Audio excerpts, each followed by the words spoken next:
NaijaSecForce, mainly focused on the intersection of data protection, privacy, and also legal services. Today, I have the honor to introduce and also to join us the founder of NaijaSecForce, Rotimi Akinyele, who is also online with us, not as a panelist, but then is also part of the session with us today.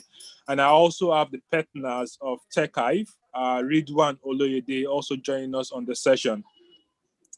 The session today is mainly focused on vulnerability disclosure, ethics, and regulation, but I'm not going to go into much details about that. I'll let our moderator to do that. But permit me to actually introduce our moderator for today. His name is Komole. So, that means within Chief Information Security of Bank, Adiolu Akomola. Thank you very much for joining us today. Now,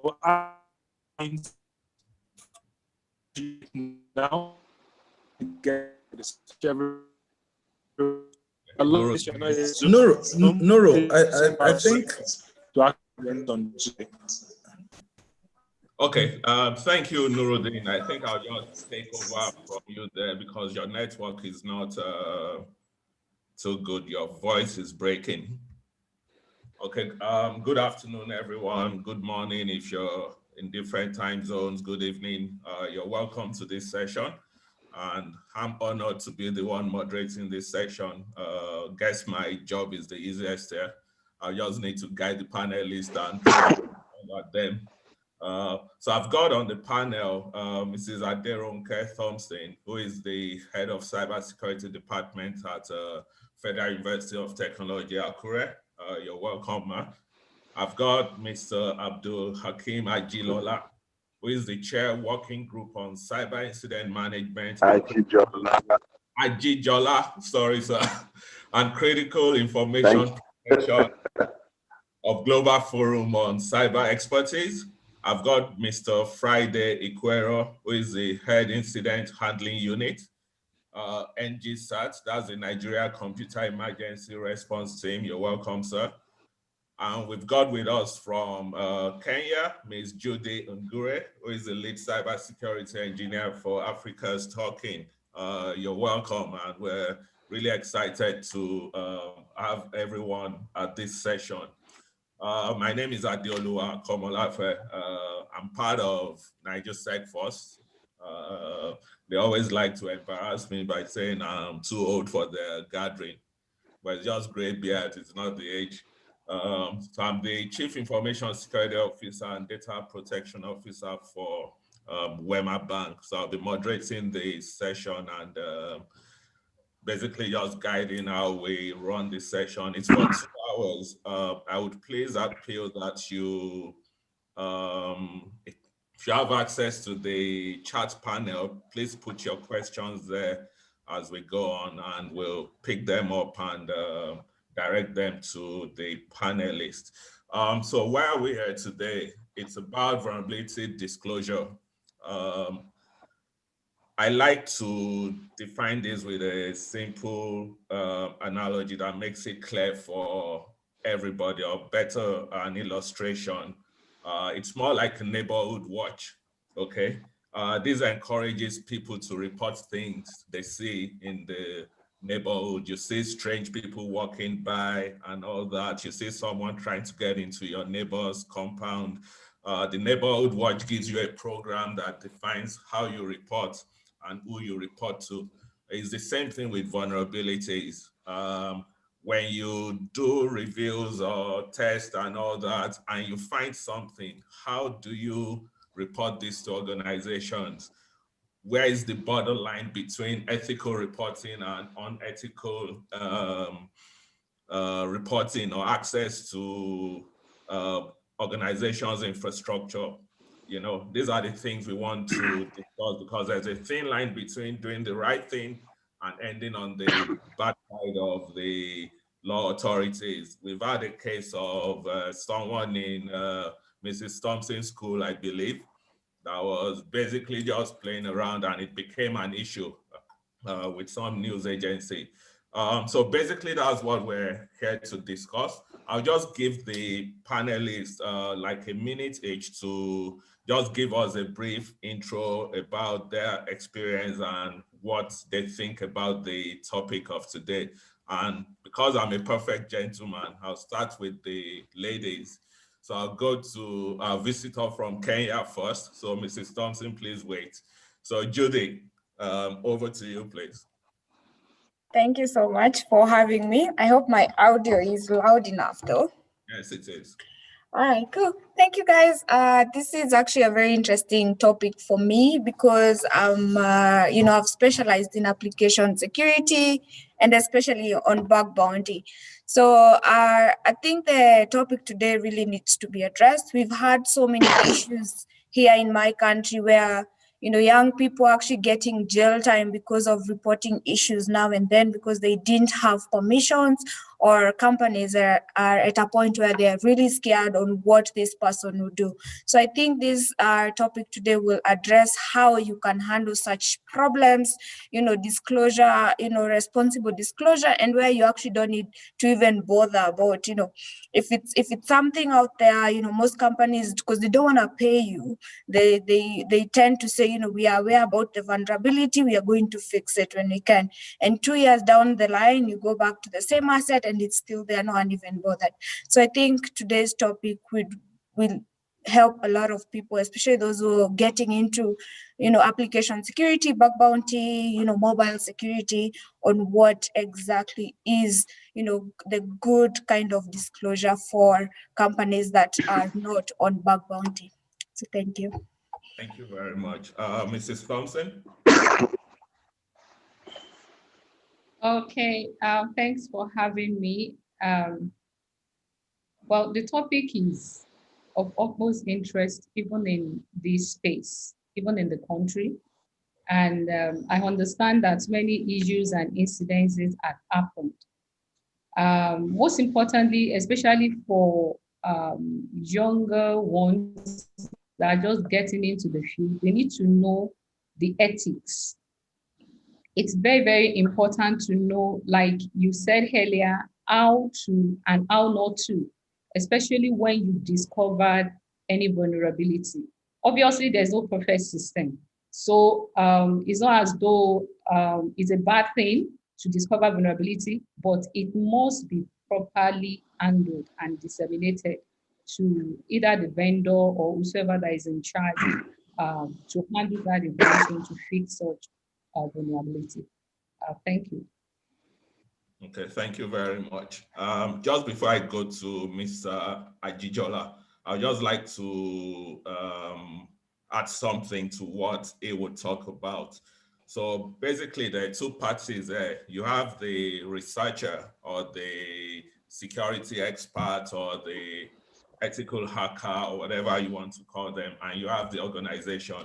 So Mr. Ajijola, how do you think the issue of vulnerability disclosure should be addressed between these two parties, considering the fact that in this space, I'm talking about Nigeria now, there seems not to be a perfect structure that is regulated on how this should be done. Thank you, sir. Mr. Ajijola, it seems you're frozen.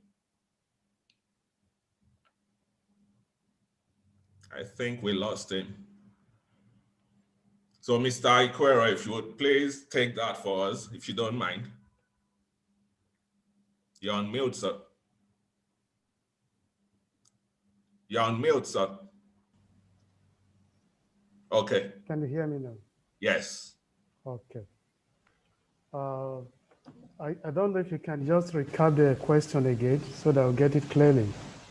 Okay, the question is, so there are two parties involved there, the researcher who could be an ethical hacker, a security expert, or even some script kid that's just playing around, or a student that just learned something new in school. And you've got the organization that owns the assets, and we live in a space where there's no defined regulation or process on how you should handle this vulnerability disclosure. So how do you think that should be done?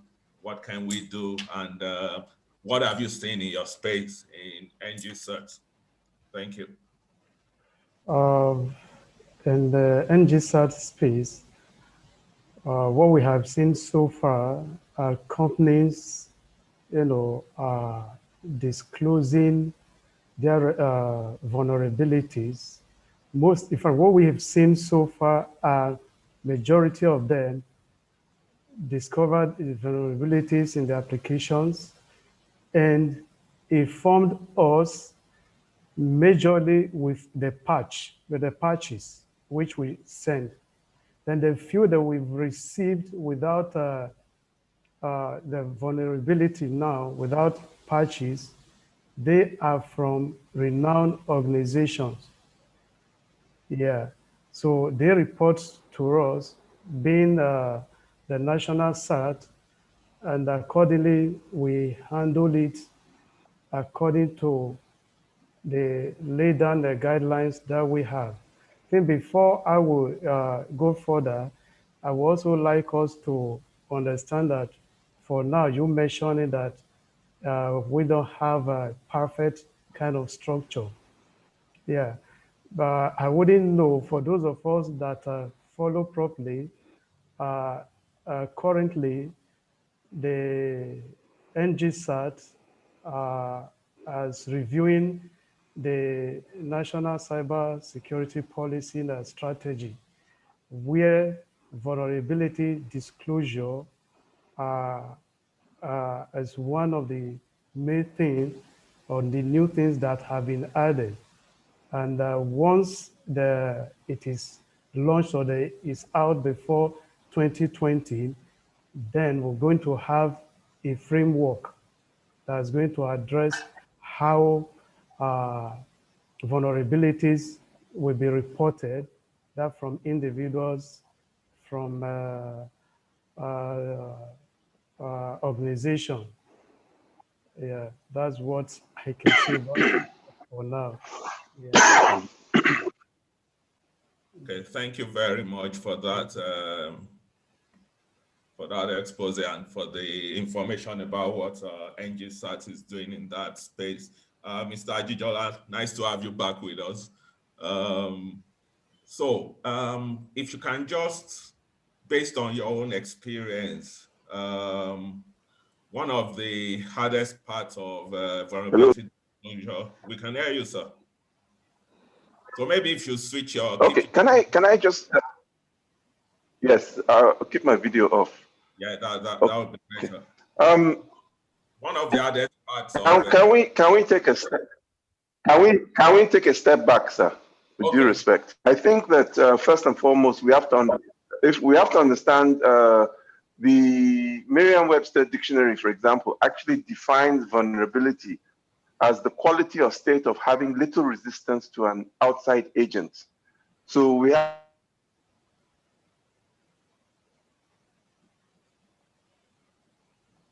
lost your audio.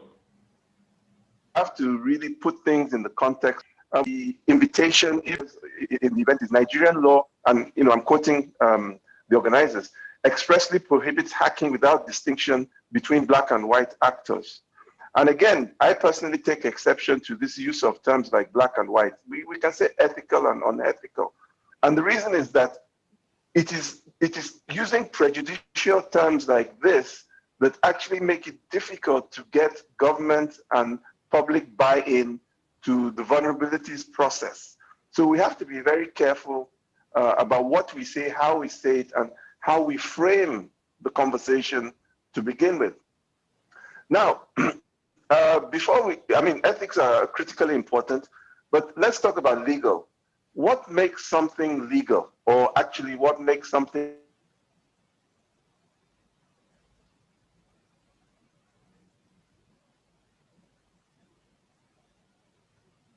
illegal? And what, or in some cases, subsidiary regulations. So the idea appropriately empowered regulator would, like a judge, determine what the frameworks are, how far people can go, And of course, there will always be rogue elements that will try and abuse any system. But that is why it is important that such a system not only have checks and balances, but the vulnerabilities equities process needs to be publicly described. So it's not something that some entity, has its definition and changes definition. It has to be something that is publicly available and publicly understood and clear to everybody, the companies, the researchers, the individual hackers. And I really like, us to appreciate that such a process actually is part of overall confidence building measures that other states and other consumers will have in our products and services. And this is because there is nothing, no economy, no society that will work without trust. So the equities process actually boils down to trust. Do you trust the products and services? And that is why I really like your analogy at the beginning of the neighborhood watch. And if I may add an additional analogy, and that is of immunization. Part of seeking vulnerabilities, and I'll give you an example. In Las Vegas every year, there are big conferences called Black Hat and DEF CON. And during those conferences, for example, the Sands Casino, which is probably the world's largest casino, actually challenges the visitors, the hackers who are gathered, to try and break into their system.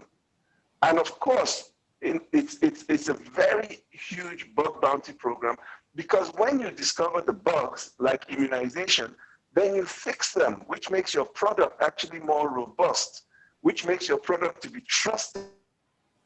And if your product or service is trusted, it's more likely to be used. So I think it's very crucial that we understand that we actually have not only a national self-interest, but an organizational and individual self-interest to ensure that these kind of programs not only take hold, but follow certain publicly described framework and methodology. For me, I see two critical components, and I want to build on something Mr. Friday has said. I see one component which is defined in the process that he has been talking about as national vulnerability management. And this is slightly different from vulnerabilities equities process. And if you bear with me a moment. So what is the purpose of national vulnerability management? Basically, it's to determine the weaknesses in the country's critical national information infrastructure. So when you identify those weaknesses, then you fix them. Again, it's back to trust. And usually this process is driven principally by government, because government has a duty of care to protect critical national information infrastructure. And so that's part of that process. The other component is something that we have worked on at the Global Commission for the Stability of Cyberspace. And we actually articulated a norm that seeks to ensure that nation states create vulnerabilities equities process. And basically the norm states that I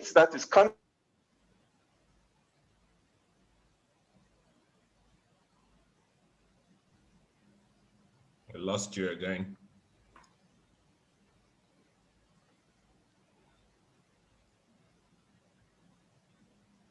Should create process whether and when publicly known vulnerability. But at what point does the user have a right to know? Because if there's a vulnerability in a product or service, they need at least to be given enough awareness to either use it or to take their own, within their limitations, mitigation actions.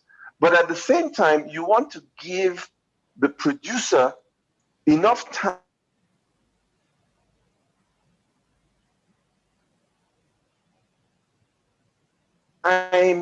to be able to point to publicly. You need a level of consistency, a standard for a student in FUT, FUT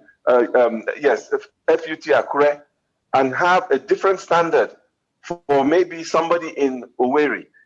We all have, that's the reason for the level of transparency in such. Now, Mr. Gijola, I say you're so very. you have to be made aware of these flaws. Well, we need to give the other panelists a chance. Go ahead, sir. Thank you very much for that. Go ahead, sir. So I think based on your comments, really, I would love to go to Judy to just, because she mentioned that in Kenya, they've been able to prosecute some people. I know we have laws in Nigeria, like the Cybercrime Act and all that we can use to also drive this. But what is the atmosphere like in Kenya? What sort of program do you have nationally, and what do organizations tie their processes into to drive this? All right, thank you. So I'm actually glad to hear that there is a program in Nigeria for national disclosures. So here it's a bit different because we don't ideally have a national system that handles disclosure. We are still relying on bug bounty programs for allow disclosure, or we have companies who are doing this themselves on their websites. So for instance, if you don't feel like, HackerOne or Bug Bounty is a program you want to rely on, most companies, what they do is they allow external ethical hackers to report vulnerabilities that they find. So those are like out of 100 companies, we have like 20 who would allow you to send disclosures, but most of them don't even pay. So what they give is a t-shirt, or just say, thank you, or yeah, thank you, or, give you a recommendation now and then to say this guy actually helped us find a vulnerability here and there. So for those companies who don't allow safe disclosure, there's been, I think we are still on the aspect of fear. So they still don't understand, what cybersecurity is. And then we have undefined, vulnerability disclosure. So if you report a vulnerability, what some of them, very minute, but some of them assume, one way or the other, you've gotten into the system. If you disclose it as well, if there's, we have unethical hackers who find a vulnerability and then exploit it end to end and probably steal data or steal some, money from your systems, that becomes now a court case. Yeah? So we have those. I think we are still in the process of adopting safe disclosure that has nothing to do with bug bounty, that has nothing to do with individual corporates, but overall. But our laws are very, very, very strict against disclosing vulnerabilities while you don't have the permission from companies to actually disclose these vulnerabilities, which is really bad. Because one or the other, your systems will be vulnerable. There's nothing like secure systems here and there. So one way or the other, anything that is client facing will be a problem at some point. So I think we need to allow them to disclose, but also you can define what exactly is a disclosure, and also have a program that pays them, because these are hackers who are seated there like trying to make your system secure, tell you what is happening. Just have an in-house bug bounty program for your company to make sure, as much as we are out there, our customers are feeling safe, or our company is feeling safe. So, and then at the end of the day, when, something big or huge hits you, which happens so much here, hits your company, you start blaming them. This guy reported this problem at this point, maybe it's connected to, whatever we are facing right now. So yeah, that's where we are at a country. We are headed somewhere. I could say that we have disclosures, but we have more, we have a bigger, we have something else to do. We have something greater to achieve the bug bounty disclosure point, level of, understanding. Yeah. Okay, thank you. From my own experience, really, what I've seen is most organizations have a way they review their own systems and deal with whatever vulnerabilities they find. And of course, I deal with also fresh graduates from universities and all that. And I'll direct this to Mrs. Thompson. Based on your position, what sort of changes have we lost her? I'm here. Okay, what sort of changes have you made to the curriculum to actually reflect the ethical side of, because I was a bit worried when I saw that universities have started teaching cybersecurity as a course. My concern is, are they also telling the students that they need to remain ethical, and these are the legal implications of going rogue? So I'd just like you to give us some position on what's happening in that sector. Thank you. Thank you.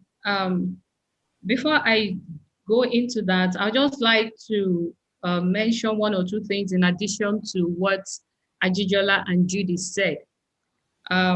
Despite the fact that there is vulnerability and there is no perfect system, that's understood and established already, it's important, very, very germane, that whatever vulnerability that is discovered should be properly disclosed. And obviously that will lead me to the question you had. Google has a VDP, that is Vulnerability Disclosure Policy. And I think it's a good thing for every organization, not only national, as Ajijola mentioned, is that all the stakeholders, the academia, the commercial, the fintech, the individual, every stakeholder together, like the analogy you gave, you just have to be conscious of the environment, know who has been around you before and who is just coming in now. So as soon as you're sensitive to that, you'll be able to report and take the necessary action and caution. And that's what talked about the proactiveness of securing whatever system that you have, either in the academia, because these days, you know, the black hats, so to say, or even the hackers, they are targeting institutions again to get the information, the data for whatever that will be done either in the dark web or whatever sale that will be made. Now coming to the curricula, well, I'm always excited. I think 2016, there about 2017, because of the events in the cyberspace globally, the Nigerian University Commission, which is NUC, deemed it fit to create additional discipline in Nigerian tertiary institution, and that is computing. It's taken as the 14th discipline, and that led to the expansion, because you know it's the mother course is computer science. That led to the expansion of actually separating this into different categories that could be focused, so to say. Like security is very wide, and you cannot just only take that one in computer science, you know, because of the expansion and the knowledge domain that is increasing every day. So obviously from that, we were able to get 5 departments from computer science into School of Computing, with computer science, cybersecurity, information technology, information systems, and software engineering. And this forms the 5 major courses in School of Computing, which is the 14th discipline. And there were experts from the university that were gathered together at the NUC to design the curriculum. Well, it excites me that my advisor, which is the most senior colleague in my department, Professor Kayode Adeshe, was part of the person that designed the cybersecurity curricula. And so for us, even in Federal University of Technology, Akure, one of the first courses that our students take is ethics in information technology and cybersecurity. It's very, very, yes, you mentioned that incident. Well, it happened anyway, and I'm sure you follow the trend online. And I'm glad that we are even having this discussion on NaijaSecForce.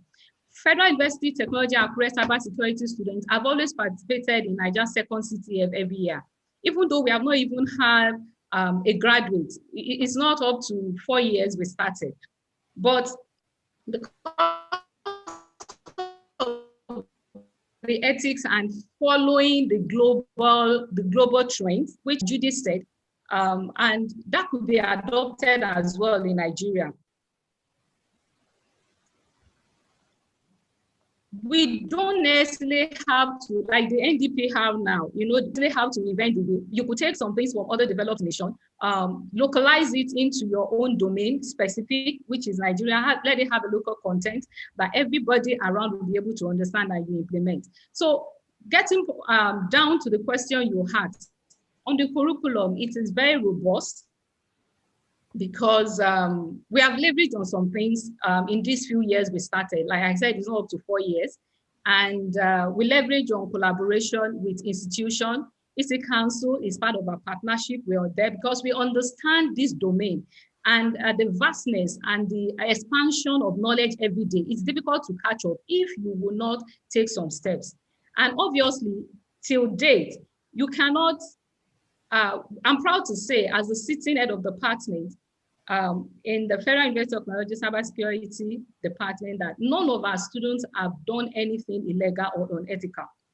This is reiterated. The course is even taken by, like I said, by the most senior colleague in the department, which is Professor Kayode Aleshe. He was part of the curriculum design, which is what every Nigerian university should follow. That's the BMAT. That's the minimum basic requirements, academic requirements for any institution that will embark on putting up cybersecurity department. So concerning the curriculum and the global standard and the current global practices, standard practices, we ensure as a faculty in the department at the Federal University of Technology, Akure, that our students are well informed. They are always told to think before the action, whatever, because it's important to think before you do it, rather than facing the repercussion. Obviously, I'm sure you follow that trend. The students, that's not what we want. That's not our target. Our target is to increase the workforce in cybersecurity because it's the people thing. It's not just what everybody is talking about. It's the skill set that is needed so that everybody comes on board to add to whatever we have on ground. I'll stop there for now so that.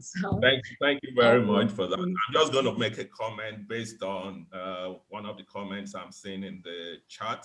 Someone just mentioned that it's not just cybersecurity computer science students that are involved in cybersecurity anymore. So my suggestion would be maybe we can have the ethical course you mentioned as an elective for every student to take, because everyone today carries a mobile phone, a tablet, or a computer. Everyone is trying something new. So we can have that as an elective course that is mandatory maybe in the year one. And we know we've created that awareness because really that's the most we can do in certain situations. You just create awareness and you expect people to do the right things. I'm just putting that out there. I'll go back to Mr. Ajijola if he's still with us. Okay, so, sorry, can I? Yes, I'm still with you. Okay, yeah, Mrs. Thompson. Can I also respond? Okay, yeah, thank you. Okay, yes, thank you for that feedback. My Vice Chancellor, Professor J. Fuakwe, is a very supportive Vice Chancellor because the participation that we have had in NaijaSecForce over time, he has always supported us as soon as our letter gets to his table. So I'm going to take that as a feedback to my institution, and it's a very good one. It's true. It's not only computer science students or cybersecurity students that are involved in ethical issues or cybersecurity issues. In fact, the domain is open to everyone that is interested, the enthusiasts and all that. So thank you for that feedback. Okay, thank you. Mr. Ajijola, I was just going to ask, I know most organizations today do not have a vulnerability disclosure program. Yes. So if they intend to build one, how would you advise they go about it? So today we have, most organizations would call in ethical hackers to come try and hack their network, look for vulnerabilities so they can close them. And some of these is driven by some compliance activities they need to do, PCI DSS and all that would require you to do these things. But if an organization wants to build a robust vulnerability disclosure program, how would you advise they go about it? And I think that question is before we get to organization. Okay, I think before we get to what an organization will do, there must be an overarching environment or framework for it. And again, it's how we frame these things. If you listen carefully, we are pejorative about hackers. All of us are hackers. When we were young, some of us used to take our father's gramophone or bicycle apart. That is hacking. Hacking is about being curious. It is when it goes into the negative. But having said that, back to the organizations, first and foremost, really the vulnerabilities equities process is about a set of rules. Those rules must be transparent. So you need to have transparent and accountable frameworks. They have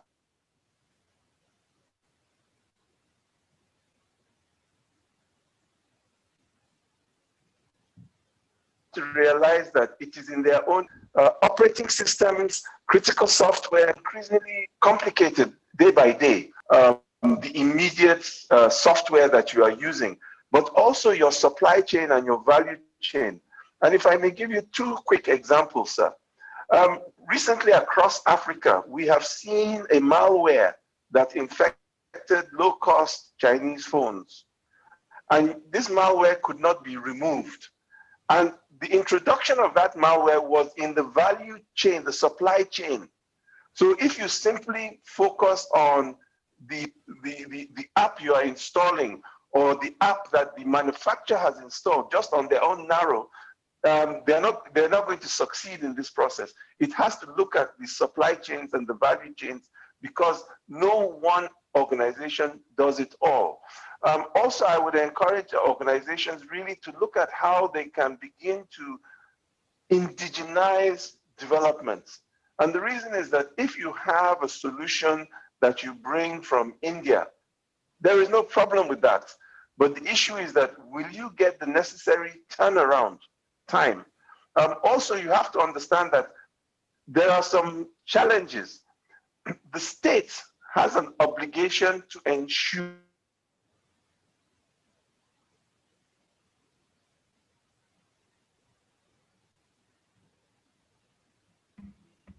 stability of cyberspace through that same state.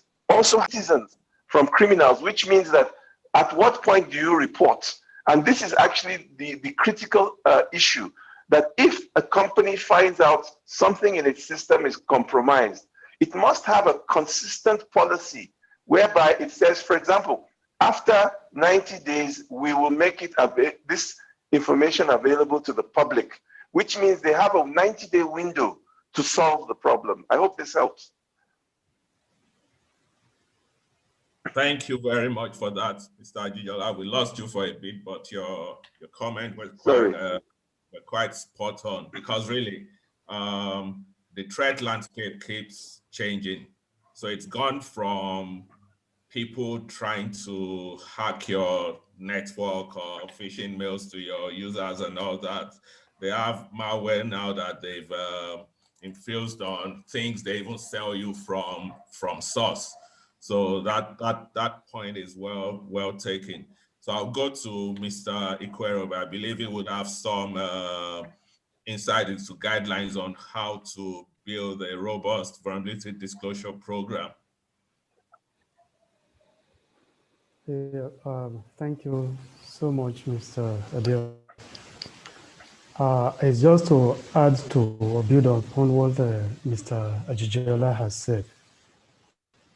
Building a robust vulnerability, reporting or disclosure system, all stakeholders need to be involved.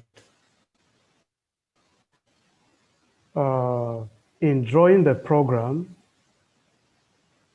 the researchers, even the public, he mentioned about, for example, an application or an organization that produces or that has the software has already developed the software and probably has released it for use, or it has been marketed or whatever. But at the end of the day, the problem is no longer with the developer of the software, but probably the application where that software needs to be run on or is running upon.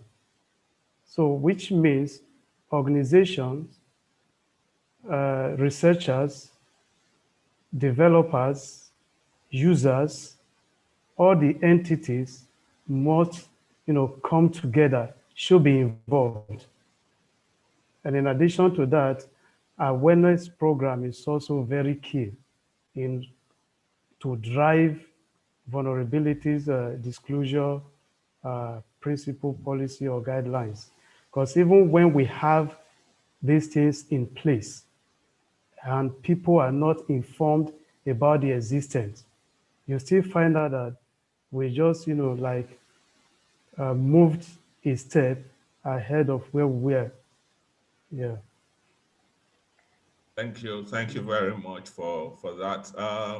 Judy, based on your experience in Kenya, I know you've mentioned before that there's also no formal process in place, but if you were contracted by a company to help build a program like this, how would you approach it? Thank you. So first, I wanted to actually ask Mr. Friday a question. Actually, when you're building a national disclosure, program, what problem exactly are we addressing? Because we already have programs that you as a company can go to and put your assets there for a good disclosure or safe disclosures. So does this help companies address the problem of unethical hackers, or does it protect ethical hackers who report vulnerabilities? And will the national disclosure, for hackers, what they want to know is, I spent my time finding these vulnerabilities. Are you going to pay me? So does the national system as well address that? Is it going to help companies? Self-disclosure, is it going to help hackers from getting targeted when they actually disclose, or do they help hackers as well get compensation for safe disclosures to companies? Please, I would like if you can just take it again, because at the point you were breaking. So, yeah. Oh, all right. So I was asking for a safe disclosure, a national safety disclosure program. What problem exactly will it address? Will it help companies have a safe place where ethical and unethical hackers can actually come and disclose issues that we found, for your company? Or does it help hackers, safely disclose vulnerabilities without actually getting countered from companies in regards to me spending my time and finding a vulnerability? Or will the national disclosure program also help hackers compensate for the work that they've done? So what problem does it actually address? Yeah, no, I didn't really get you well because it was still, breaking. Yeah, Mr. but I may understand you. Can I help? Okay. If I can help a bit, what Jude is saying is, so you have hackers that do this that's what they do, and they need to get paid, right? So is the national policy or program going to address that if a hacker discovers something, this is how much they get paid for telling you about that vulnerability and giving you an option on how to address the vulnerability? Or what exactly is that program going to address? Is it just going to say, if you discover a vulnerability, you're protected by law to report it to this portal or something, then we can deal with it? Or does it give them an option to say, okay, we're going to go straight to the company, we're guarded by this law of the nation, and based on this law, we've discovered this vulnerability, you're going to pay me X amount of money to help you close the gap? Yeah, Do you get it? definitely there will be a reward for such. Then again, the issue whether the national body, let's say the NGSAT, for example, what they would do, I cannot authoritatively say this is what the national body would do, but during the framework, development, which is ongoing, which we somehow is ongoing, but alongside with the national cybersecurity policy and strategy, it will be captured there what will be the reward of each entity and how it's going, to be done. That I cannot state here because it's still under processing. If we have such thing on ground before, then I would have leveraged on what we have before and probably shed more light on that. Thank you. Can I Also build add to this? between, okay. Mr. No, Ajijola, is that? Yeah, it will also build trust among the stakeholders. Yeah, because you cannot report a vulnerability to me if you don't know me. You have to trust me. You have to trust the entity enough to be able to disclose such information or make that report. Thank you. Thank you very much for that. Mr. Ajijola. Yes, very quickly, I am in a position to add to this conversation. First and foremost, we must realize that you cannot go to somebody's house and check his security doors. I was going to say that. Oh,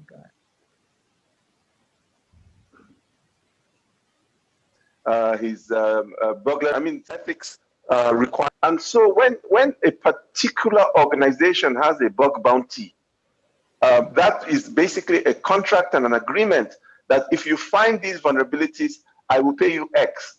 But I don't think any hacker should expect that just out of the blue, you find a vulnerability and you should expect payment. Life doesn't work like this. In terms of the national vulnerability management process that is being developed, its principal focus is on making sure that we keep testing the critical national information infrastructure. And within the context of that permitted process, of course, there will be people who will be able to generate an income. But just in terms of you happen to be driving by somebody's house, you see that the gate is falling down and you mention it on a platform, you shouldn't expect a payment. I'm sorry, life doesn't work like that. Thank you. Yeah. Yes, can I add? Yeah, Judy, please, you can. All right, yeah, so I actually agree with Mr. Abdul. Yeah, you can't actually just go around, telling people, your gate is down or there's a problem here, yeah, and expect them to pay. Actually, most companies don't even have cybersecurity budgets for you to go demanding for them to pay you for vulnerability. So I think a couple of months ago, we had some students from a local university here who disclosed a bug for a bank, and then they actually informed the bank, but there was no response. So what they did is they went on Twitter and actually publicly disclose the bug and how to actually exploit it, and actually they exploited it end to end. So this is what actually landed them in court, because the bank was like, this is not ethical at all. It doesn't matter if you stole or you didn't steal, you publicly disclosed problems with our our systems, and you're demanding for payments, because the reason they put it on Twitter was that they demanded for payments but no one paid them. So I actually agree with Mr. Abdul. You don't just do that. There are so many companies which have vulnerability the disclosure programs. We have companies on, bug bounty platforms. You have so many of them. Those ones allow you to do whatever you want. Just find bugs, we pay you, and they guarantee we'll pay you. If you don't pay you, we'll give you, some kind of recognition, 1 or 2, 3 things. So just deal with those. Those ones, you don't have jail time or whatever it is that they're going to give you. They've already conquered the disclosure policies. They know what, you'll not go to jail if you do this. We have defined what you can do. But you going, hackers trying to do out of the norm. We try that all the time. Whatever you're told not to eat, your mom says, don't eat this sugar. That's what we want to do. You want to eat that sugar. So I actually, I would say, as much as you want to look like, I can do this, there's problems, I can actually hack into your systems. Just keep it in your head. Let it stay in your head. Just don't tell everyone else, out there, I can hack into Facebook, I can hack whatever. Just keep it in your head. Whatever is for the public, you can, publicly disclose it. Sorry, I think I may, if you permit me, just do a kind of clarification. I said that there will be a reward. That reward entails so many things. One of the rewards, which I said will be a trust between the people. I have not seen where an award or payment will be given for illegality. So I think with that is not actually what I was saying, that the person will be paid. Rewards are in different forms, but the capital thing is the trust. That's just, Thank you for that. And really based on this conversation, Mrs. Thompson, I'll come to you in a minute, please. Based on the conversation, I think it's actually brought up, and I'm thinking about it. There's a very, very, very thin line, between doing the right thing and going rogue. So based on the position I hold, for example, in my organization, so I've had people come to me and say, "Oh, we've run a scan or something," because you have assets that are publicly available anyway. Sure. We've run a scan and, would like to engage you to discuss what we found, which talks to the trust you're talking about. Now, it's my choice to say, okay, let's have that engagement or not. Now, the ethics now comes into play, which comes to what Judy said about those guys now going on Twitter to expose the vulnerabilities. So my concern really is, how do we secure that space, right? So you found something, but I'm not ready to listen to you. What do you do with that information? How do we build something that guards that information, both for the organization and maybe sometimes the researcher that has found something? But I would like Mrs. Thompson to also contribute to this. Yes, thank you, Ms. Adeolua. I was going to talk about the ethical thing before Ajijola came in after Judy the other time, and that's a perfect analogy he gave. It's not okay to just get to somebody else's house. I couldn't have just gotten to your house now and I'm fiddling with the padlock at your gate. And I'm trying to say that I'm just checking it if it's properly locked. You could do anything at any point in time, because that is illegality. So I think the issue we're discussing here is the ethics, the ethical thing to do when any vulnerability is discovered. The first thing is you shouldn't even exploit any app or any website without taking a proper approval to do that. If you have this instinct so much that, or you have a skill you want to learn, there are dummy sites that people could go to, that either enthusiast or ethical hacker could go to get to see what is happening to that thing, and you report properly.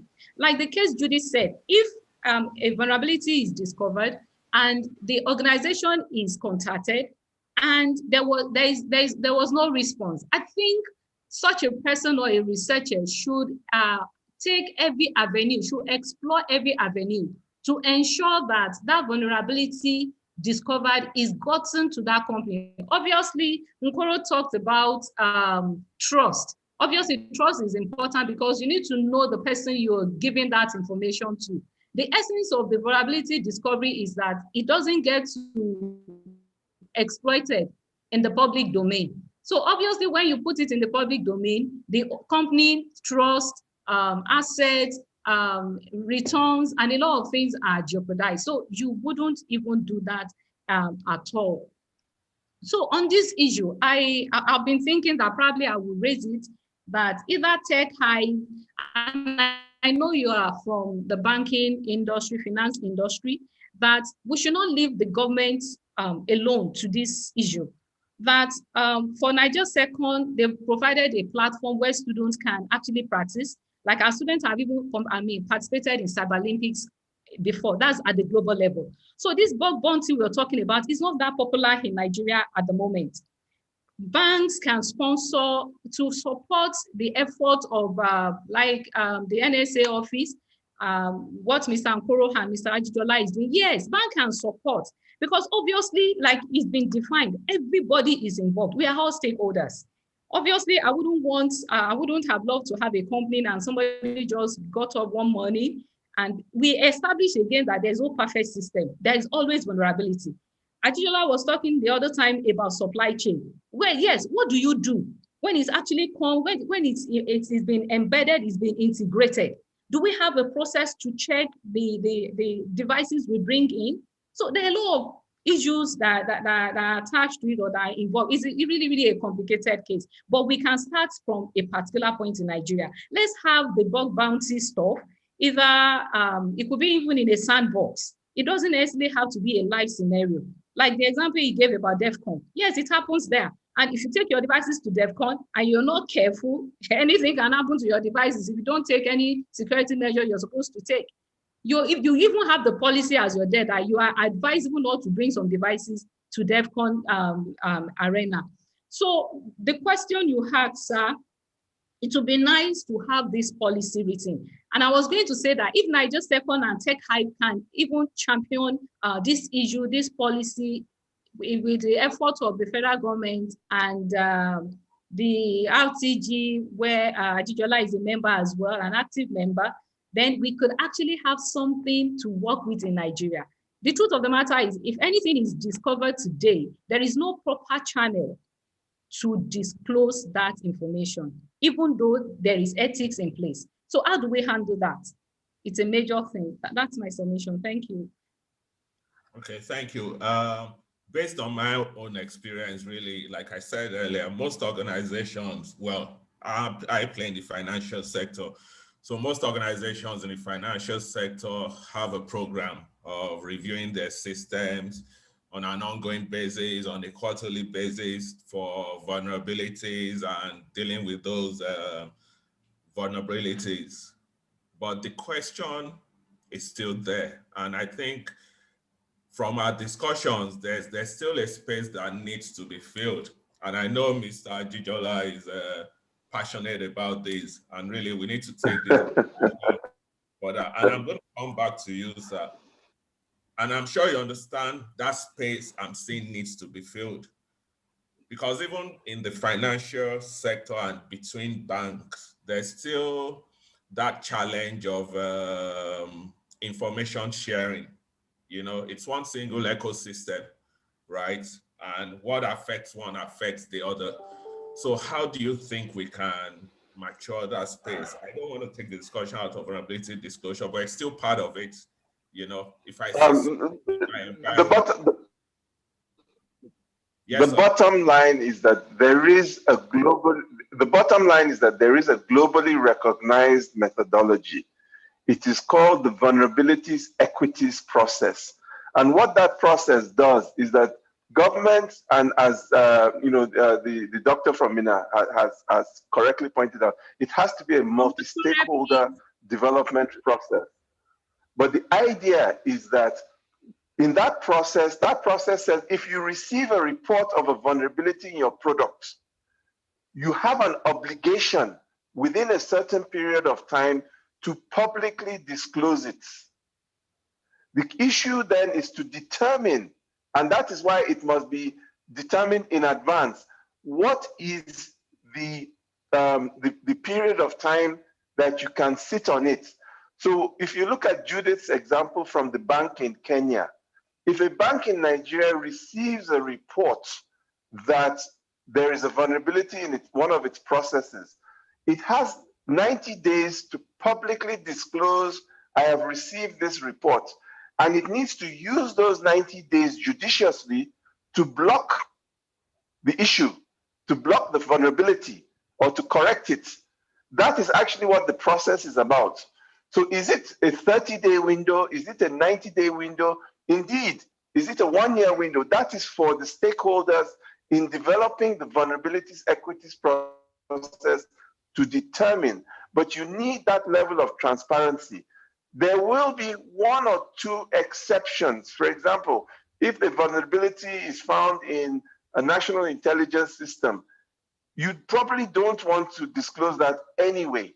But apart from those exceptions, you have to have that framework. It's called the vulnerabilities equities process that defines when a report is given, you must publicly disclose it. It doesn't talk about money because a bug bounty is only a component. That is where a company goes out of its way as part of good practice to find out what its vulnerabilities are.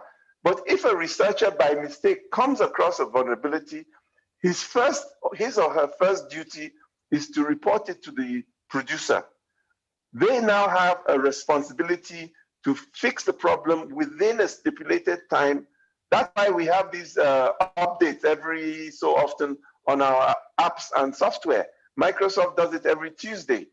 It's because of that kind of vulnerabilities equities program that they know that they have a limited time in which to make the correction, and then they are duty bound. You can say legally bound to now disclose. This is really what I want to put across and end with, that it is about the vulnerabilities equities process that you do have a duty to disclose, but it's not that somebody reports this morning and then tomorrow you disclose it. No, there has to be an mutually agreed, reasonable time, not between the reporter and the company, but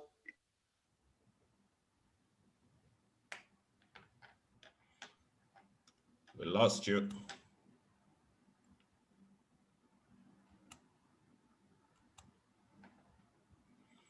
I think we've lost Mr. Ajijola again. So Mr. Iquero, based on what Mr. Ajijola just said, how is that process for us in Nigeria? How is NGCert driving that? You're on mute, sir.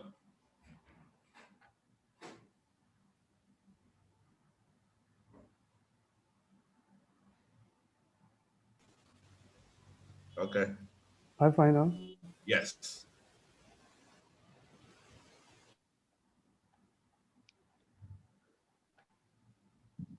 Okay. Mr. Jijola's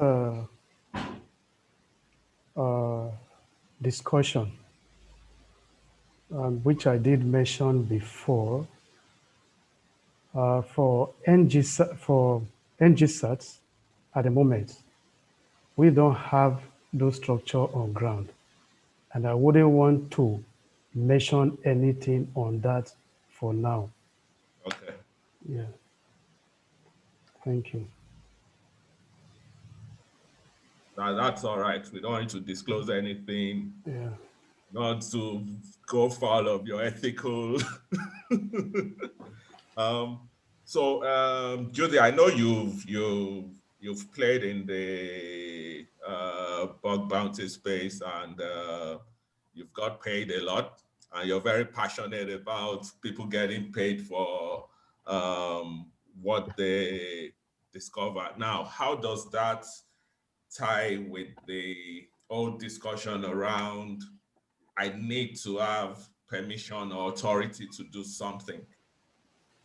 you know, because more often than not, you have people, and like I said, I've had people come to me to say, look, this asset that you've got, would like to have a session with you to discuss what we found. You know, what's the line there? You know, when does it go from being ethical to being unethical? All right, so thank you. I want to say your name, but I feel like I'm going to butcher it, so. Ade is good. Okay, Ade. All right, cool. Thanks, Ade. So yeah, I have been playing in the bug bounty for almost 2 years, being on the other side of the bug bounty program, actually disclosing the bugs, finding them. So I know how much time, effort, and emotions that hackers invest in finding vulnerabilities. So for as I said, for the bug bounty programs that we have, as much as we don't have any from Africa, they have drawn the line between what is ethical from what is unethical. So there's, if you haven't been on a bug bounty platform, so basically this is how it works. You actually don't have contact with the companies that are on the bug bounty platform. So you are talking to the bug bounty people who you disclose to them and they tell you this is a vulnerability, this is not a vulnerability, and you've crossed the line by doing this. It's because you have to, ideally send them a report. This is how I found this. This is how, it can be exploited. But if you get to a point where you actually do, if it's an SQL injection, you actually need to show that, it's injectable. But then when you find it injectable, what do? Do you pick those information and then, store them somewhere or sell them or put them up on Twitter? So that's what they tell you. You've drawn the line from being ethical to being unethical. And I don't think we'll be able to pay you. And effective today, you've been removed from the bug bounty platform. So for them, they have ideally, covered the basics for what's ethical from what's unethical. And being an ethical hacker on those platforms will teach you so much, because you probably spend 3 months. I've spent 3 months on one bug, and and then you're told, no. This is not how this works. And that's 3 months of your life that you'll never get back. So you get to also understand what is right from what is wrong from actually participating. And there's a question you asked me before. If we were to develop something, in Africa, I think the problem we have is that we don't have trust in what the bug bounty platforms can do for us. So, and that's okay. So step one is build the trust. And I think from a point of Kenya being, okay, our country, I think we just have one company that is on bug bounty platform, just one out of the thousands of companies that we have here. So that shows you there's so much to do. And when you go to approach a company and like, why are you guys not on bug bounty platform? You're making so much money. You can afford, you have a cybersecurity budget. For them, they're like, I don't think this will work for us. We don't trust this. We don't trust this platform. So I think, first of all, we can build with the trust, we can work with the trust, and I think by that we need to have our own platform built in Africa for African companies. And that's easy for you to say, go to a company and say, this is ours. I think that we're also scared to the point where, what do they do with the information they get in regards to, vulnerability disclosures? What are they going to do with the information? So we need to have our own platform. And we actually have one here in Kenya, which I personally started, but it wasn't for disclosure every day. It was for, companies come to us and say, we have this new platform. Can you get us, hackers, get lawyers, get them on NDAs, get them on whatever it is you need to do. We just need them to find vulnerabilities, disclose them, and then they get their reward, which was really, which actually opened the light to, oh my God, we need this. And we have done it once here. We actually wanted to come to Nigeria. It's called Hack Haste, and have this, this is a process for building trust. It's not every day, companies that don't have budgets, but with a product, they have, a budget for development, backend, design, all this. You just tell them, out of that, just get a small budget for cybersecurity. Have guys come to your platform, let them find vulnerabilities for you to feel safe about launching this product to the public. and that will actually start building. So the next time we'll be like, we've changed something on the product. Can you guys do that again? Okay, Yeah. thank you so much for that. And one thing that stuck out for me there is the trust factor, because really you're spot on with that, right? Without trust, none of this is going to work, you know. And it's even about trusting who is talking to you. So most people, for example, would love to work with the big four consultancy because they know it's a perception, you know, that yes, I'm dealing with the big four and I trust what they're doing. So if someone comes to me and it's just some Rotimi, for example, and it's just coming as Rotimi without having the backing of an organizational structure, then it becomes an issue.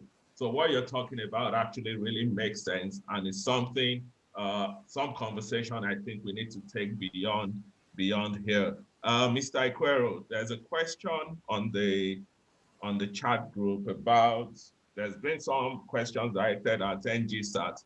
I think a few of the guys wants to know more about NGSAT. They also want to know if there's a place or some place available if you see vulnerabilities on any .ng domain where you can report that. So what role, what does NGSAT do? What role does NGSAT play in that .ng space? And how can we contact NGSAT? Thank you. Okay, thank you so much. The NGSAT, the full name is Nigeria Computer Emergency Response Team. They saddle with the responsibility, to achieve a safe, secure, and resilient cyberspace. In order to do this, it has a two folds of work. One is being proactive and reactive. Reactive, we react to incidents, probably when somebody, organizations, individuals, nations has incidents that originate from probably Nigerian domain, or an incident, maybe a website, an IP from another country, maybe has caused an incident in the Nigerian cyber domain. So we react. Then the other form of it, the other aspect of it is being proactive, which is like one of them is this vulnerability we've been discussing about. Another one is we send advisories to organizations, stakeholders, when there's need for advisories to be sent. Then NGSAT is for all stakeholders, individuals. It's not limited to just, organizations alone. That's why one can walk into the NGSAT office to report an incident. Could be verbal, it could be by hard copy, same for organizations. At the same time, you can also report incidents via our link on the website. For the list, for all participants, and also you can also take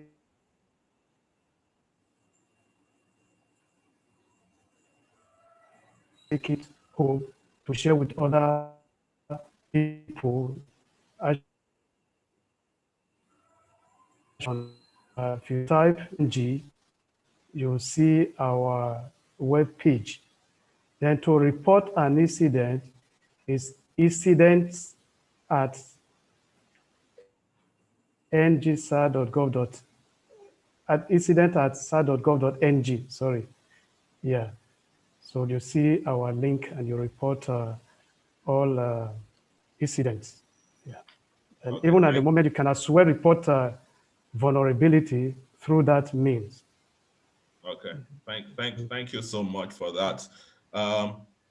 I say we can go on and on about this, but I'm going to put Mr. Ajijola and Mrs. Thompson on the spot because from what I'm hearing, there's a gap and we need to do something. So I don't want this session to just be us talking about the issues. You know, what can we take away from here? You know, how do we improve this? And I know Mr. Ajijola has a lot to say concerning that, but I would love us to go away with some action points, really. So Mr. Ajijola, how do you think, what are the things you think we need to take away from this? So I work in the financial sector, also very active in the committee of CISOs.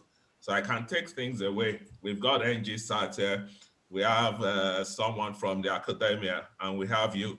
So what do you think we should be building out of these discussions? We, as a nation, we need to build a vulnerabilities equities process, which is a multi-stakeholder developed framework backed by government and sectorial players, such as developers. This framework will determine what to do when a bug is found, and it must provide for the following. One, to whom, where, and when is a vulnerability reported after it is found? Two, how long does the organization have before it must publicly disclose a vulnerability in its system or process? Three, what is the time between reporting and public disclosure? This time must be reasonable enough to allow the vulnerability to be fixed before public disclosure, but not too long to permit the organization to waste everybody's time and put everybody at risk.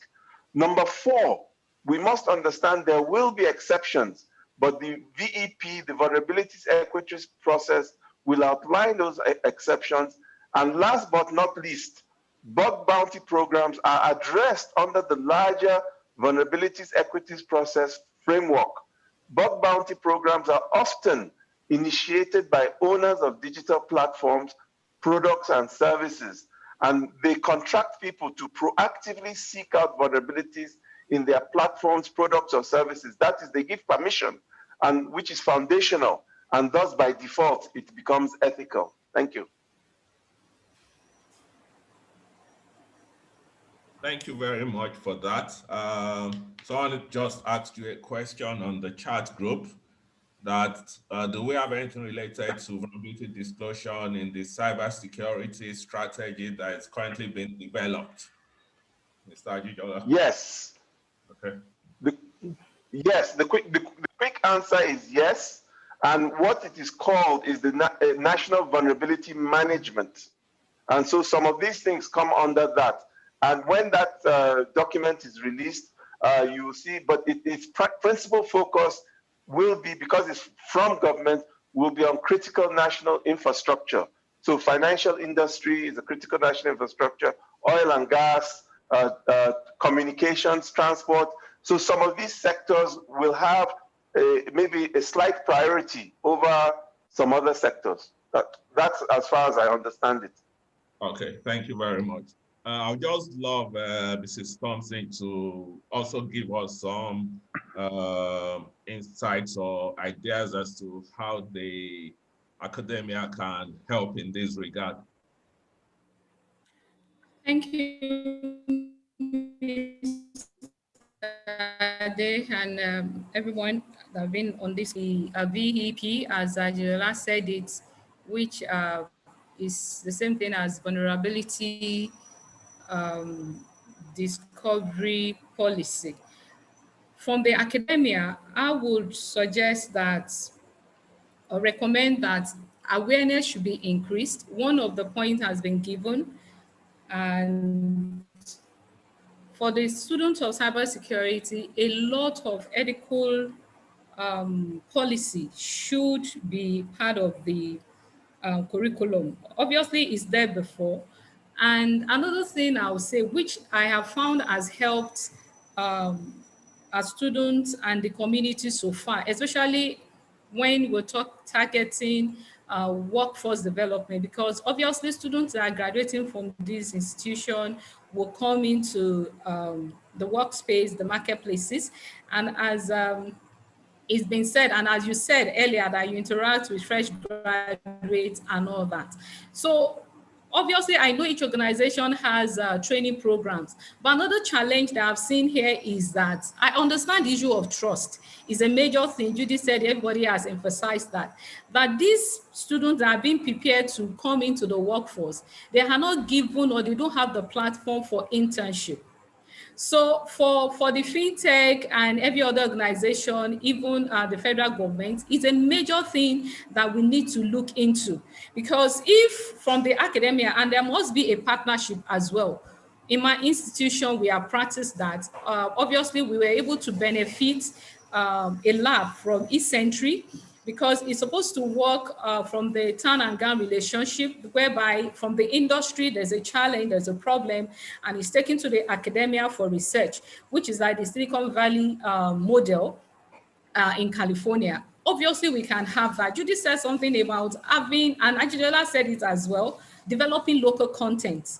It's very, very important. Obviously, you can work remotely anywhere for any company in the world, but in the African continent, in Nigeria as a nation, it is important we localize things so that we'll be able to have, I read in the comment chat where Ajijola said there are a lot of zillion bugs that are affecting zillion people.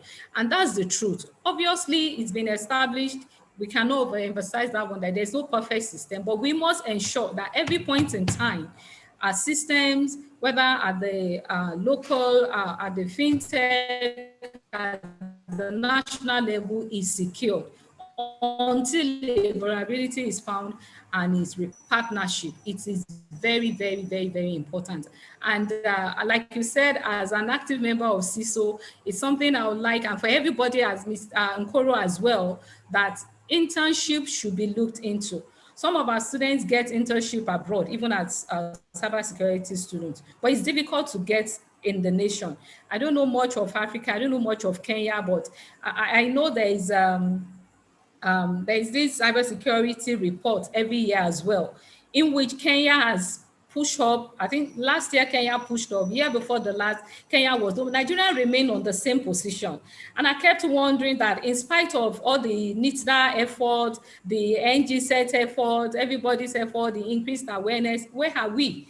And it's important we put all these things, as been said, all the stakeholders coming together, and we proactively handle this issue so that we have informed society.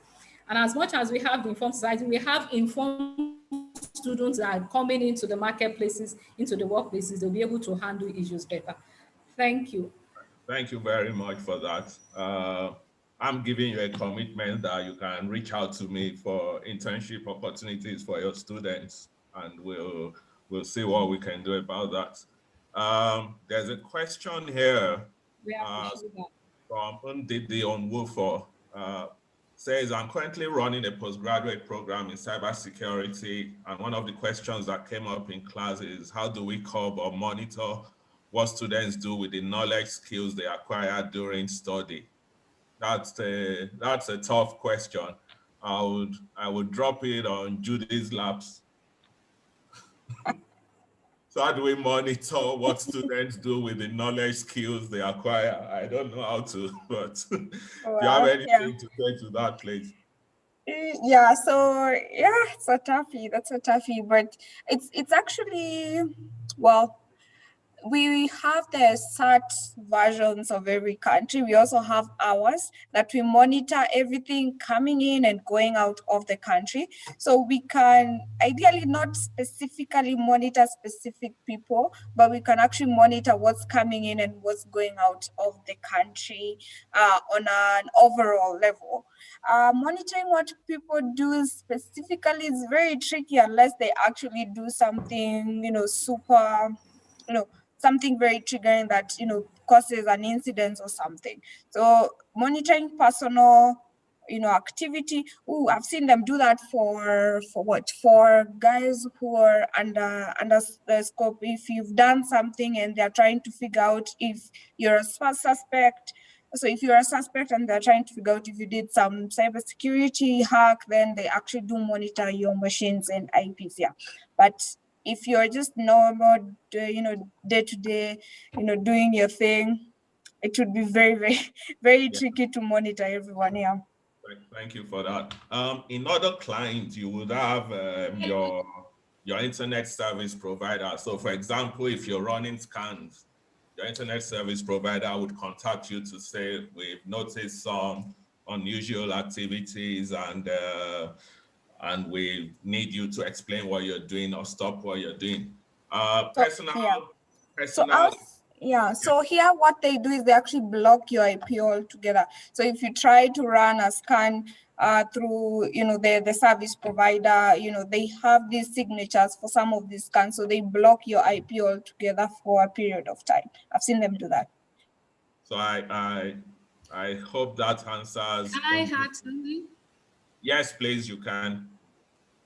Okay, yeah, that's a very interesting question. I'm sure you didn't want to come to me, probably because of the incident that happened the other time. Because that's a perfect example. Obviously, that student is not even a cybersecurity student, but is one of the cybersecurity enthusiasts and is very interested in the field, even though he deals with food. But then one of the things that is very germane is ISOC is doing a lot of work in that climb, that is Internet Society.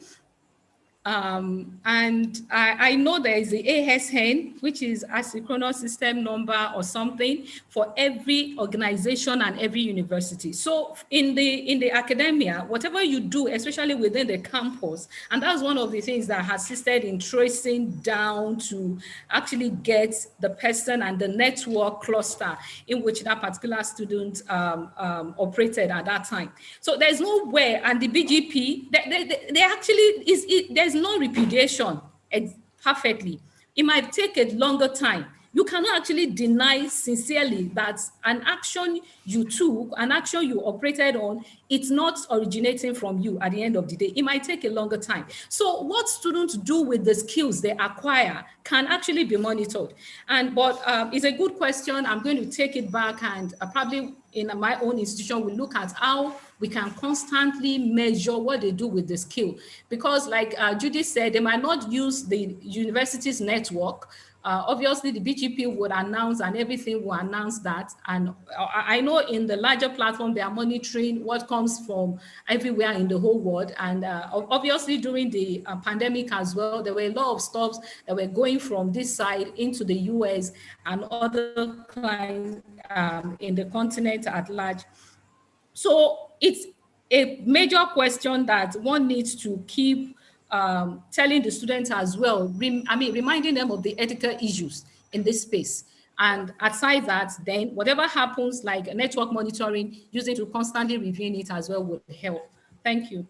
I can actually give some side to some case we investigated in my organization. It was a fraud case, and we got to the point of what system was used, was IP address, but all we got was, okay, it came from this provider, right? And we went to the provider, of course, with a police report, and they were able to track down to the user that was connected with that IP within those hours. We're able to pick the person that was involved in the case. So that just tells us that the fact that you're connected to some provider and you feel you're just using a public IP address does not mean that that provider has not assigned that particular IP address to you, to your modem, and it knows what modem it's assigned to. So it can be tracked down to that level. There's a question directed at myself and Mr. Iquero, but I can answer that. Can any of the panelists, e.g. Mr. Ade or Mr. Friday, share with us how they have handled scenarios where people approach them with unsolicited vulnerability reports? Now it depends on what on. So people do it for different reasons. So I had a guy that wanted to sell us a product, right? And decided to prove what the product can do without authorization, right? So the first thing I did was, okay, you shouldn't have done that. You should have got permission from the organization before you did your scan. That was wrong, but you didn't exploit whatever vulnerabilities you found, right? So let's look at your product. Now, it's down to how you react. So in my position, I reacted that way. Maybe some other CISO would react differently and make it a bigger issue and get the police involved and all that. But my own reaction was different because I understood what the guy was doing. So really, like we've said, Mr. Gijola, Mr. Iquero, Judy, Mrs. Todd, everyone has said, do not just go trying to hack organizations' networks without getting the authorization to do that. That's what I'm going to put out there for that. It's not every time I want people coming to me that I've got assets that are public facing, right? So I don't want you coming to me every time to say, and I do my own due diligence on those assets. So I don't want you coming to me that you've done something unsolicited, right? And I've got the likes of Rotimi doing their own unsolicited attacks on my network, but informal approvals in place. So you have agreements with certain organizations, but you have people for several reasons that would come to you to say, okay, I found this and I've got something that can do this for you. It depends on how you react to that. So people would react differently. You could get into trouble with some people and some people would just take it on the chin and say, okay, let's look at what you've got and let's see what we can do with that. There's a question from Abdul Kabir. Can I add to Sorry, that, Mr. please? Ade, Yeah? Okay. Sorry, Mr. Iquero first, please. Yeah. Please, I just want to add that whenever we're doing scanning our network, or we're trying to learn something, it's important we use dummy platform. Yes, was it Judy that mentioned it? It's very critical because while scanning and you scan into another person's domain, which at the end of the day, it may become unethical. And you ordinarily, to your perspective, it's ethical because you were scanning your network. It becomes difficult to draw a line. But the best thing is use domain side that would not in any way, affect others. That's what. Then secondly, I want to add regarding collaboration or internships that was, discussed. NGSAT currently has an understanding with Federal University of Technology, MENA. At the moment as we speak, we have some students who are currently on internship with us. So I just want to, enlighten us that we have internship program running here. Okay, thank you very much. Thank you, Mr. for that. That's a good information for me. Yeah. Yeah. Okay. Yes, please. Can I add to? Yes, you can, okay. Mrs. Thompson. Thank you. All right. You were saying something about unsolicited scanning and vulnerability disclosure and all that. There was an incident that happened. Obviously, it's more than 7 years now.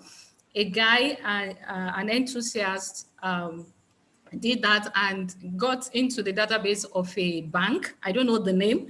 And he contacted whosoever, I wouldn't know. Eventually, the contract or the whatever was not given to him, but obviously the bank was able to block or solve that vulnerability issue. And that's part of what we are saying here. Obviously, it's a win-win thing. The guy would have added to his own knowledge, and at the same time, he has not landed himself in problem or in trouble, even though he had not had the monetary gain. And he has helped the bank as well with the customer as well to give the information so that they could actually sort out the vulnerability case. The other one that I experienced was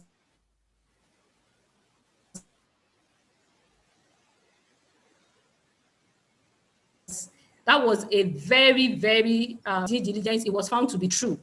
But what happened was I told those guys, just give me the report.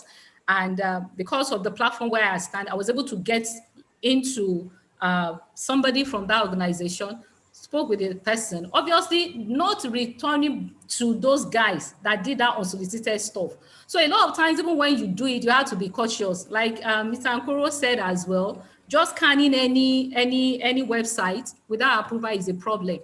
That was what landed that guy in the problem. I kept on talking about it because it's important that students and enthusiasts know that this thing can jeopardize your future. The passion you have, the knowledge, and the desire to make impact or whatever to increase your knowledge might land you in jail sometimes if care is not properly taken. So thank you. That's my contribution. Thank you very much for that. So we've got like 15 minutes left. So I'll just give each panelist about 3 minutes to sort of round up, give us a recap of what we've discussed, any new ideas they have. I'm going to start with Mr. Ajijola so I can stop him early. Thank you. I have tried to hammer on the vulnerabilities equities process because that is what, at least at the global level, we see as what is being practiced. America is actually quite well known for implementing this process. But on the broader scale, I would like to touch on two sets of issues. One is that whatever we are doing, we have to factor the underconnected or the underserved, the unserved, and indeed the unborn. Because when we are establishing some of these policies and processes, those people are not at the table to contribute and make inputs. So we have to factor them in our framework development processes. And I'm extremely happy that we have at least two women on this panel.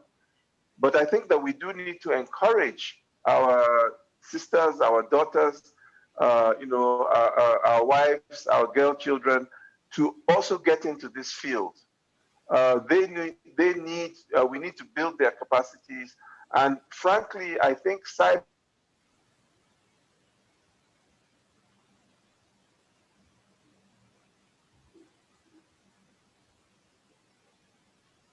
We've lost you again, Mr. Ajijola.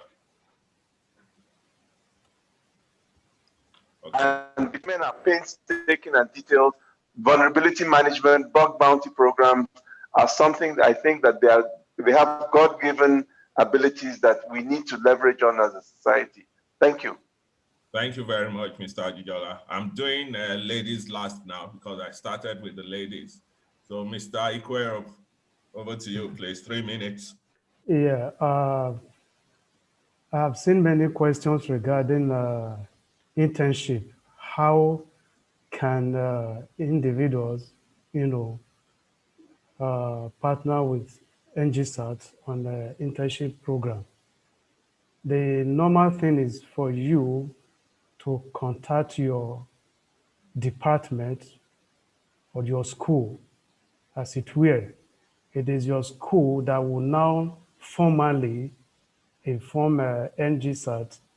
We have students that will want them to, undergo internship program with you. From there, we can take it up. Thank you. Okay, But thank you. if you see there's nothing wrong you writing us directly, but I believe make more formally through your school would be okay. But anyone that is preferred by you, fine. Thank you. Okay, Then another thing I would like to add is that NGSATs need the collaboration of everyone, individuals, organization. And in all that we do, we should bear in mind that ethics is very, very important. If what you are doing is unethical, the law is definitely going to take its course. Then, another thing I would also like to add is feel free to report incident through incident@sar.gov.ng. NGSAT is open to receive incidents and to address. If you have anything you feel is of cyber security concern, email us through incident@sar.gov.ng. Thank you. Thank you very much. I need to choose who to go with now between the ladies. You can go. You I can choose choose for you. Judy. I'm gonna throw a die to select. Okay, I'll go with Judy then. Okay, cool. All right. All right. So I have 4 basics of in regards to the topic today. Being on both sides of the coin for disclosure, I've learned a thing or two about how this entity all winds up. So it becomes a problem of fighting over talent, of talent fighting money. Corporates have money, they can sue you, they can jail you, they have connection and all that. But then hackers as well have talent, they can hack you and put you out of business. So it becomes a solution of you as a person. How do you want to be viewed? How do you want to be handled? Do you want because most hackers who are doing this are very young, between the ages of, actually I've seen the age of 16 to an age of 27. And at that point, at that age, you just want people to know what you can do, because hacking is a cool thing. If people know you hacked a social media page, and like, oh my God, he's so cool, he's so smart. So it becomes a thing of you as a person. What ethics do you have? And I think as much as we are teaching, I've heard Mrs. A.F. Thompson talks about they're teaching cybersecurity as part of the curriculum for school. So as much as you're teaching the technical stuff, I think cybersecurity 101 should be ethics. What you should do and what you should not do. What we are teaching you, what can you do with this and what can't you do with this? I think the minimum jail time here is 5 years for actually tampering. Doesn't even need to be an exploit. Just tampering with company resources can get you 5 years jail time here. So you teaching that ethics, you've already brought on the aspect of fear. Okay, I'm learning how to do an SQL injection, but I'm just not going to start tampering with company assets. There are widely available platforms where you can hack into. They are created for you to teach yourself how to do ethical hacking. So when you teach that, I'll actually go to those platforms, because now I'm scared for my life, and it's digital. Anyone can get you. If you did something, doesn't matter. What people don't understand is digital prints don't go anywhere. People can track you no matter how long ago, no matter what kind of VPNs you're using, you can be tracked. So teaching the aspect of ethics at the beginning of the course is very, very essential. And then you have the reputation part of it. So yes, you look cool to the public. I disclose this on Twitter. You have over 1 million retweets or likes, but then companies are scared of hiring you. So at that age, you don't have responsibilities. You're just bored and you start hacking into things, and then you go on Twitter, you want to be famous and you want people to follow you, want, I don't know what, these things that people this age, they want followers and all that. So you've gained that. But then when you go for an actual job, when you want to get hired, no one wants to hire you because they've done your background check. You did this. So what they thinking is, what will stop this person from actually doing this to us? And at this point, they will be inside the company. So there's more, we are more open to this person inside than we are externally, because now they have access to our network IPs, internal. If it's core banking systems, now you have access to them internally. So externally, if you did this, what will you do internally? So that's what they ask themselves. And it's really bad, because now you start saying, as much as there's a cybersecurity gap in Africa, people are not hiring. No, they are hiring. They're just not hiring you because you did 1, 2, 3 things at that point. Yeah. What was the last thing? Bug bounty actually has money when you are when you're doing safe disclosures. If you have talent and you are on the right bug bounty platform, you actually don't need to be in those countries where that program was created. It's open to anyone who has talent, and there are over 1,000 programs, and one company can have over 1 million assets that are on scope. So you will never run out of a job to do. It's like working for an agency where there's always a new client, there's always a new job, there's always something to do. So if you're talented and you have ethics, trust me, you will make money. So stop trying to do these things that are not allowed. I know they are tempting, they are very, very nice, sugary, feel so good, but they will actually end up bringing you in trouble or getting jail time, which is really not fancy. So thank you. Thank you very much for that. Mrs. Thompson, I see you're relaxed. It's time to join us. Okay, yeah, I've enjoyed Judith's conversation. Okay. Yes, so much has been said, and well, it's not a time for votes of thanks anyway, but I'm actually glad that this happened, and thanks to the moderator and everybody in the panel, as well as the platform, that is the Tech Hive and the NaijaSecForce. Yes, I'm going to end on this note. Yeah, Judy says so much and about being an hacker, the euphorial, the social media things, the paparazzi, and everything that you can even say in this context. But I would like to say this. It would be nice if you have a Mitnick book on ghost in the wires. It would be a nice thing. It would be a nice book for you to read so that you see the beginning and the end of not being an ethical hacker. And Mr. Ajijola said something about encouraging girls. That's one of our focus.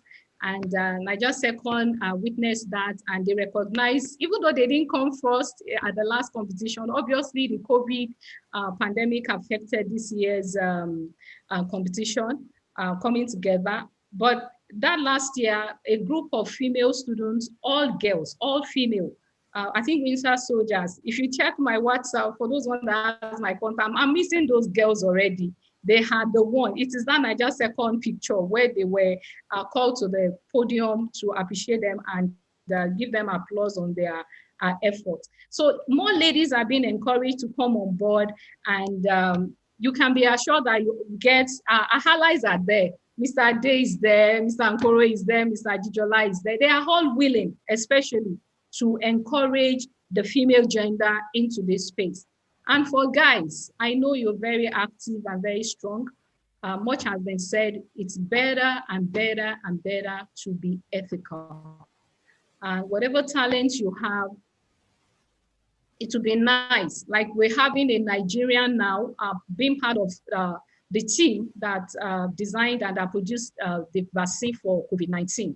It's circulated all around. And if you are in the right climb, obviously everything you're looking for, Judy said there is money. Everything you're looking for, fame and all that, you'll be able to get it without going to jail. And it's important as well to know that there's always background check. She mentioned that, and I'm emphasizing it. If any bank or any organization with your talent is going to bring you on board, even as a staff, background checks will be done. And whatever you have done, we live in the cyber world. There's nothing that is hidden. It's important that everybody knows that there is no hidden place at all. There's no hidden place. So I'm grateful again for this discourse, and it's been a good time. Don't forget again to get Ghost in the Wires by Kevin Mitnick. I'm sure if you're in that client, you know who Kevin Mitnick is. The world most wanted hacker. Thank you. Thank you very much. I'm going to thank all the panelists on behalf of the organizers. Then I'll leave the organizers to thank me for being a great moderator. But I'll thank all the panelists, Judy, Mrs. Thompson, Mr. Iguero, Mr. Ajijola. Thanks so much. It's been 2 hours of your time on a Saturday. We don't take that for granted. Thanks for joining in. Thanks for all your contribution. And I'm sure the attendees have learned a lot from the session. So I'm going to yield the floor to Nuruddin for some closing statements. Thank you.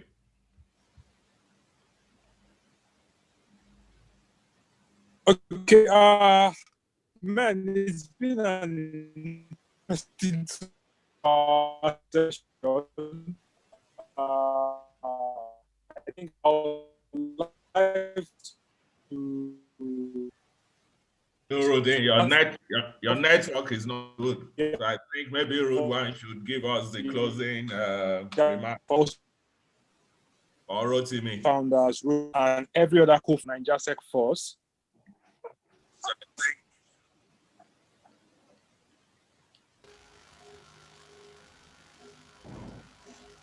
Rotimi or Rudwan, please. All right. Yeah. Okay, Rotimi, just go, please. No, Rudwan, go ahead, please. Then all right, appreciate it. Yeah. All right. Thank you very much, everyone. Thank you, Mr. Komalafe, for being a phenomenal moderator. You asked for that and you're getting it. You're giving me your flowers. To all our panelists, it's been a very, very remarkable conversation. It's been really, really insightful one. We're very grateful for the time. We're very grateful for the rich insights you've been able to bring to the fore of this conversation. In collaboration with NaijaSecForce, this is a conversation we've been planning around for over a year, and there have been a whole lot of efforts we've been making behind the scenes to also make sure we bring to the table our own expertise as well in terms of helping the space to build a robust framework. We're grateful to every attendee who has managed to join us and also stay back to enjoy the session. To all the contributors, to all the comments, all the questions, and everyone has been really phenomenal. We're grateful, and we hope you join us when we have a future conversation. And of course, let's continue to have this conversation to build a safer cyberspace. Thank you, everyone. Thank you very much. All right. Thanks, Ridwan, for that. Thanks, everyone, for attending today's session. Like Ridwan has mentioned, it's been a very engaging session. We really, really enjoyed it. Thanks to our moderator, Mr. Ade. The good thing is we can always call Mr. Ade whenever we like. And the interesting thing about this topic is whenever we find something in Mr. Ade's assets, we can just reach out to him easily, even without a contract. No, I'm not saying anyone should try the same thing, but yeah. And thanks to the panelists as well, Mr. Ajijola. It's been a pleasure having you on board. Mr. Friday, it's been a pleasure. Judy and Mrs. Thompson, thanks for joining today's session. Like some of us are aware, we do have this session regularly. So the next one, we would definitely reach out to you so we can have an engaging conversation like we did today. Thanks everyone once again, and do stay safe. Yeah, please join the NaijaSec. You can join the NaijaSecForce community. Reach out to us via Twitter handle, and we'll add you to the community. Thank you, everyone, again. Yes. So yes, like Ridwan said, if you need to join, reach out on Twitter or come on LinkedIn. So you can message Nuruddin or myself. We do have a community of about 500 cybersecurity professionals within and outside Nigeria. So if you're willing to join, please do reach out to us, and then we'll add you accordingly. And just to add that the last 3 analysts are recruited in my team from NaijaSecForce. So there's something you might get from it too. Yes. Thanks for that, Mr. Ade. Thanks for that.